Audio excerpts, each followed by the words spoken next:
I'm about to attempt to find out the secret behind their delightfully delicious homemade bread here at Red Canoe Café. It's a bit of a tongue twister. It is. Red Canoe Café. Joining me now is Master Baker here at the shop, RUDI van WIJNGAARDEN. How are you doing? I'm doing fine, thank you. It's such a hidden gem. It's such a nice place. Thank you, thank you. We love it here.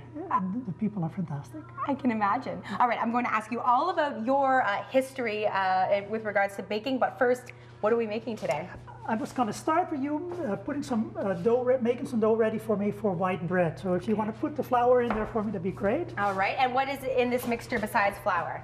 In there we have an all-purpose flour, and there's sugar in it, a little bit of sugar, salt, and yeast. Okay.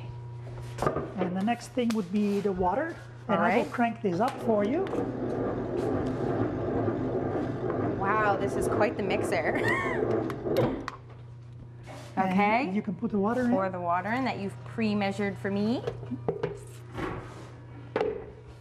And she's mixing. That takes 8 to 10 minutes. And then what will be the next step after the 8 to 10 minutes? The next step would be taking the dough out and letting it rise for over an hour in double in volume. Okay, and then the key to why your bread is so tasty is it goes into the wood-burning oven stove, right? All right, so you said that you started baking 45 years ago, right? But at age 12? Yes. How as a 12-year-old boy, were you introduced to it? Well, my dad said to me, well, you are so dumb, because my grades weren't very good in school. He said, I don't know what you can do. So the local bake shop said to me, well, we'll take him under our wings and he can clean off trays and eat the cookies for payment. And that's how I got started. And this was in Holland? This was over in Holland. Well, really, it seems a little harsh, but we owe your dad a huge thank you. Yes, we do. Because I mentioned to you that I found out about Red Canoe Café through an email of someone raving about how good your food is. Shall we cut into one of the loaves of bread? Yeah, you sure can. What are the different types that we're looking at? We've got white here, which is what we're making. That's a regular white, and we don't put any preservatives in our bread. So our bread goes naturally stale, which is great for French toast or regular toast.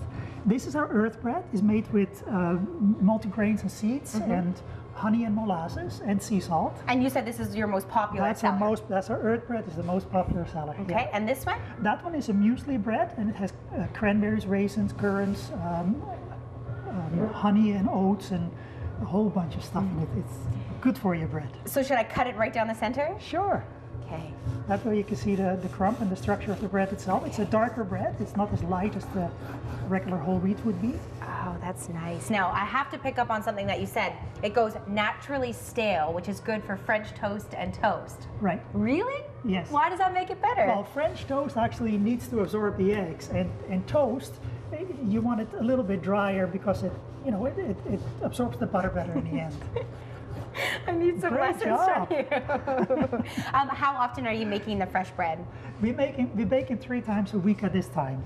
So this time of year. In the summertime, the oven goes every day. We had a day in the summer that we baked over 180 loaves, and they were gone the next morning, no problem. How many can you fit in at once? In the oven goes about 100 loaves at a time, which I never will do. It's too much volume for me to handle. But when you come through the door, they've got the racks of the different types of breads. We've got scones. Later in the show, we're going to be making cinnamon buns together. I see some chocolate chip and peanut butter cookies. It's going to be a tasty morning. I think so. Stay with us. We've got more to come later on CTV Morning Live.